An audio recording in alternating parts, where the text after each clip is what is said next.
Alrighty, guys. Just like I was talking about with the knee special test, I want to kind of go in depth with those special tests and look at the actual injuries for the knee that you most likely will see. Now, again, with these special tests, if you're looking at this and later on in your career, first of all, it stinks just because we're online and I'm showing you and we're not hands-on in class. But second of all, that's more for an on-field stuff. Obviously, if you're in a clinic, you're going to have a lot of time. Usually, like at a PT clinic, you'll have 45 minutes to really get a good evaluation. Those special tests are literally just looking for a diagnosis for grade 1, grade 2, grade 3, or possible tear and endpoints. With all of them, they do have, they do come with practice. You have to practice, okay?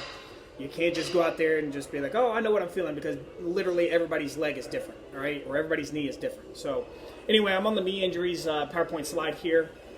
If you guys follow along with me, so the first slide we're going to talk about is your MCL sprain. So like I said, with the knee injuries, it usually results to a direct valgus force on the lateral side of the knee coming in, putting stress on that ligament or that MCL ligament. Now, I want you to understand that this is the strongest ligament of the knee. If I had a knee model here, it is a very, very thick ligament.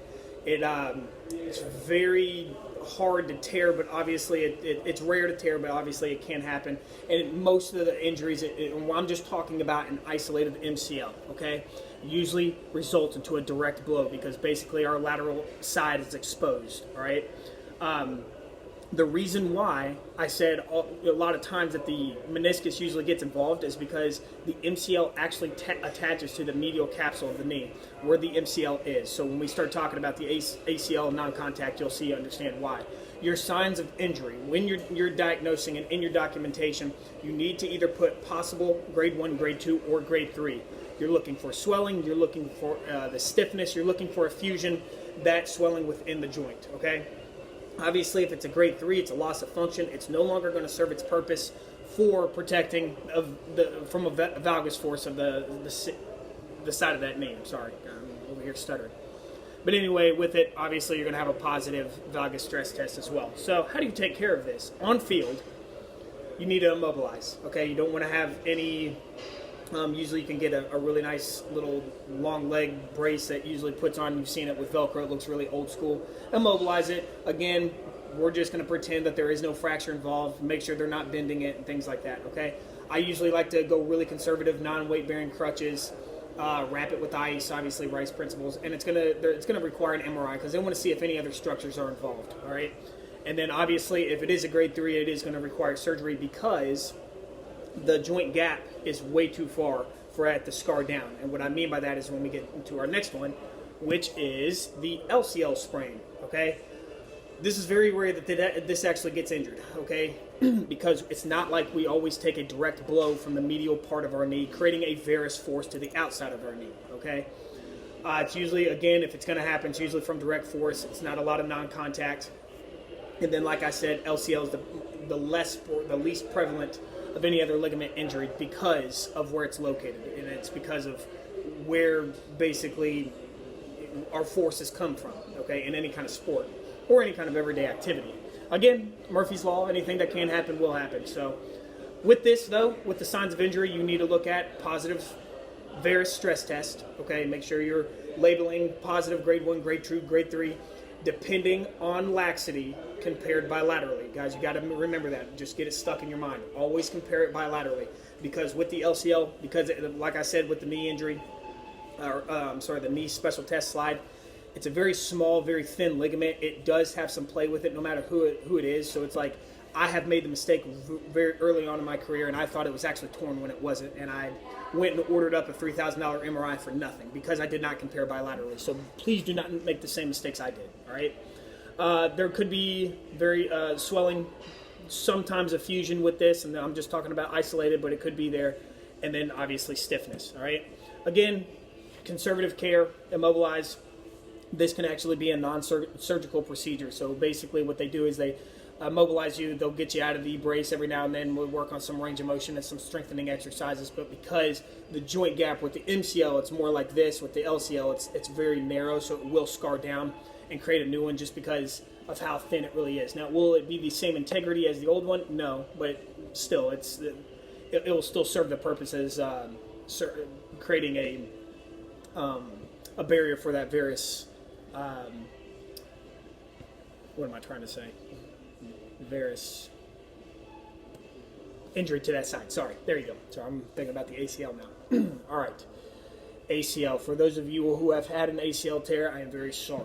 Okay, females, this is where you guys come in. Okay, males, I told you we are on that side of the Achilles tendon.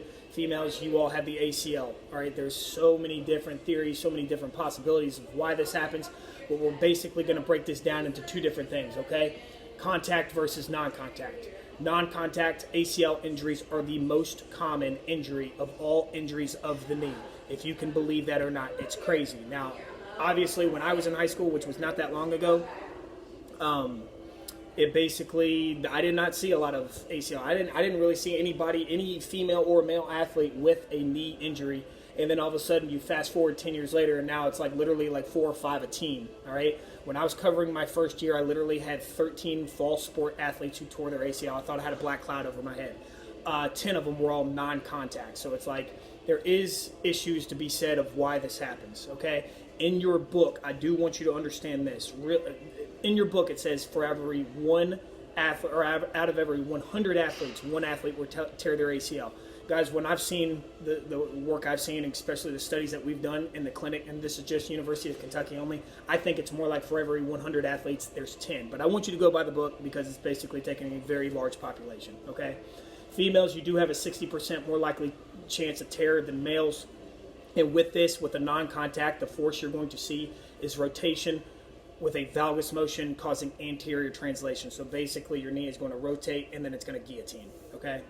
Many theories to support this. You guys can go on a deep, dark rabbit hole if you want to down Google, but I think it's because, and this is just everybody, male and female, not looking at the Q angle of the female. You'll see that a lot because females are built to weight-bearing children, so they have a larger Q angle. If you don't know what I'm talking about, it's where your hips and patellar, basically your femur comes down. It's a very wide angle compared to males, so it's already setting you up in a valgus motion, okay?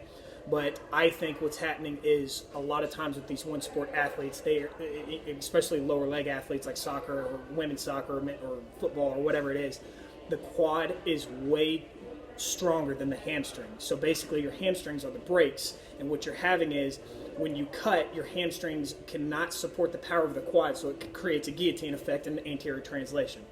There's a lot more different ratios in that.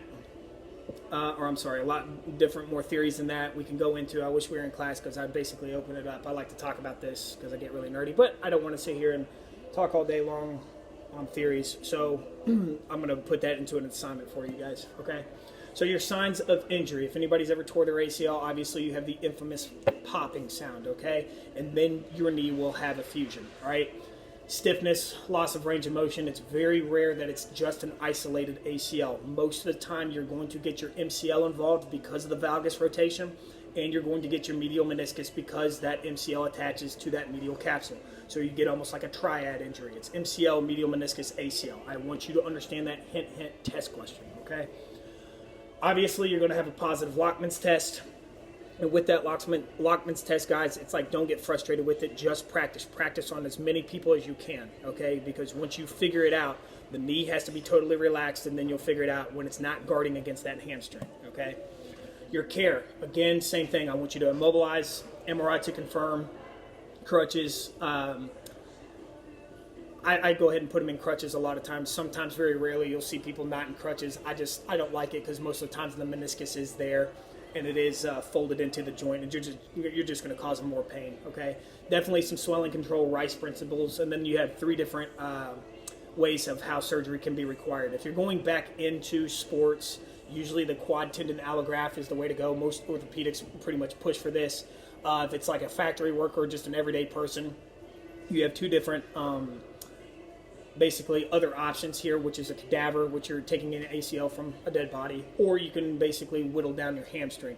Both of these are not the greatest, so it just depends on what you're going to do. But the quad tendon allograft seems to hold up. It is very painful, but it does seem to hold up better. They are coming out with a new one, a new technique. I don't have a lot of literature on it, so I cannot teach you that. It's basically they're taking your old ACL and just reattaching it. I had my first patient of mine that actually had it, and she came back within 3 months instead of 6 to 9 months. So there is something to be said, but it's still so new. I don't want to teach it to you guys just yet. Okay. Your PCL. The only reason why I want you to understand this is because, yes, it is one of the ligaments of the knee, but the special test for it is a positive posterior drawer. And with a lot of PCLs, it's just not surgery anymore, and you can basically get braces now to where we're not doing it. So it's like, yes, you can put it in your documentation. Most PTs and most athletic trainers will do it, but again, it's not practical when it comes to orthopedic time. Okay, they actually push for non-surgery for this. Okay.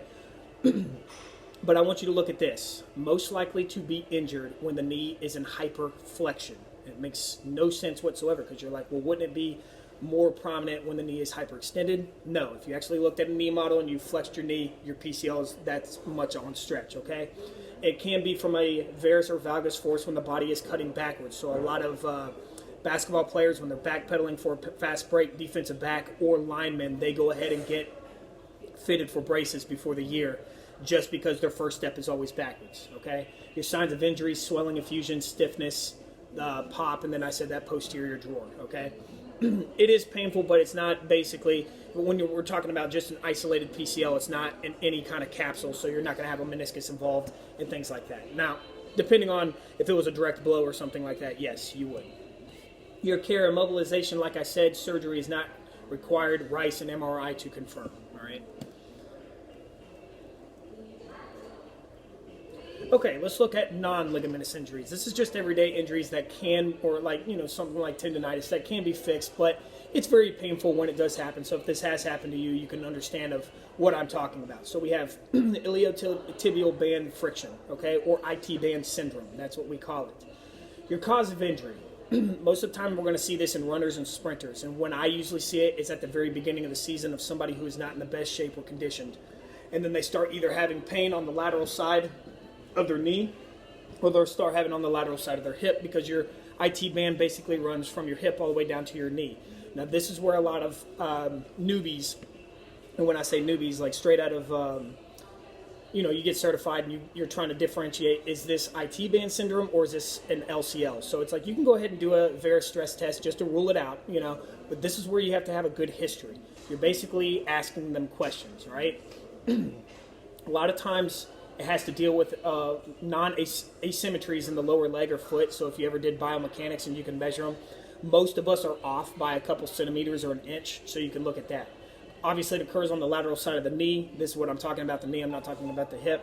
And then your signs of injury, they're going to be point tender when you palpate. So you put a thumb right on the lateral side of the knee. You might see minimal swelling, but pain is going to occur when they're running uphill and downhill, and then it's going to stop after practice. Okay, it's almost like shin splints, but with the knee. So your care, this is what I usually do for them. I usually give them a really good stretching regimen. They have to have a proper warm-up and cool-down, and you have to explain that, especially with high school kids, okay? I like to use ice. I like to use topical analgesics, which is basically like Icy Hot. Guys, Icy Hot does not cure anything. It's basically using gate control theory, which means you're creating a sensation to take away a sensation. If it works, use it. Fantastic. Just make sure they're not allergic to it before you put them on. If they keep running, remember what I said about runners, sometimes it's hard to shut them down. Try to give them something else to do. You might have to shut them down in some cases because it will get basically to the point where they're in a lot of pain, okay? And then I like to do hands-on cross-friction massage. Yes, it hurts really bad, but in 24 hours, basically promotes more healing, and it breaks up a lot of scar tissue. Real quick on acute patellar dislocation. Your cause of injury is a valgus force with internal rotation is the main cause, okay? Direct impact, this usually, if you look at the knee model, your patella is going to dislocate to the lateral side. On the medial side, it's a big bony wall. Yes, it can dislocate depending on the force of the blow to the knee, but most of the time it's going to dislocate to the lateral side of the knee, okay? Again, it's more likely in females because of that Q angle. Their knee is already in a valgus motion. Obviously, your signs of injury is deformity, swelling, and loss of function. Your care, again, you want to immobilize. It's very risky to put this back in. I think it takes a lot of experience and a lot of, like, when I'm shadowing orthopedics, when they're covering with me on the game, I feel comfortable doing it because I know the technique that they use. But conservatively speaking, just immobilize, make sure you check the distal pulses, and make sure you're treating for signs of shock, okay? Because in all complete honesty, I don't care how much of a hard ass you really are, you're going to look down, you're going to realize your knee is not supposed to look like this. And I've seen the hardest guys ever, 300-pound lineman, whatever you want to say, faint, because it's like, hey, that's not supposed to look like that. So you need to truly start treating for signs of shock. That's why I carry a towel on my shoulder. Anytime I see any kind of dislocation, I go ahead and throw it over the body part. I inspect it myself so they're not looking at it, because your subconscious will take over, and that's what it's doing, okay? Refer to the ER, and then I always suspect a fracture as well. That's why you want to immobilize as fast as you can, splint, get them out of there. Other knee injuries or chronic problems, there's a thing called chondromalacia. Some of us have this. It's basically just a softening or deterioration of the articular cartilage on the bottom part of our patella, posterior surface. Some of us have it, some of us don't. So jumper's knee, this is what we call patellar tendonitis. Basically, if you're overusing your patellar tendon, you could have it bilaterally. You could have it on your dominant side or your push-off. Again, ice, shut them down. Strengthening exercises will basically help this. And then if you ever had Osgood-Schlatter's, that's basically jumper's knee, but when you're growing, and what it's doing is your bone is growing faster than your muscle, and your quad tendon or your patellar tendon is pulling on that tibial tuberosity. So if you all ever had that growing up, I know my brother did, and I always made fun of him. I didn't understand about how much pain he was really in until I saw the bumps of your tibial tuberosity right below your kneecaps. And then I was like, I'm very sorry. So I'm sorry if you had this growing up. I know that they issue out the bands, and you can try to sit there, and those bands basically try to take off pressure of that tendon. Guys, if you've ever had this before, it doesn't work, okay? I mean, it can, for some people, maybe work in your mind and stuff like that, but it's just one of those things you're going to have to deal with it, get through it, live with it. Make sure that you're not going too hard to try to create a rupture or basically an avulsion fracture, and then try to ice before and after practice for those things. So if you guys have any stories of any kind of injuries pertaining to the knee, as far as dislocations, ACL, MCL, things like that, email them to me. I want to hear about them. Other than that, I'm going to basically give you an assignment where it's basically based on theories, okay, and of the ACL, and I want to hear what you guys think. So just put your heads together. I will see you on my next lecture. We're going to go over a couple more special tests for the low back and spine, and then we're going to have our midterm. So thank you all very much.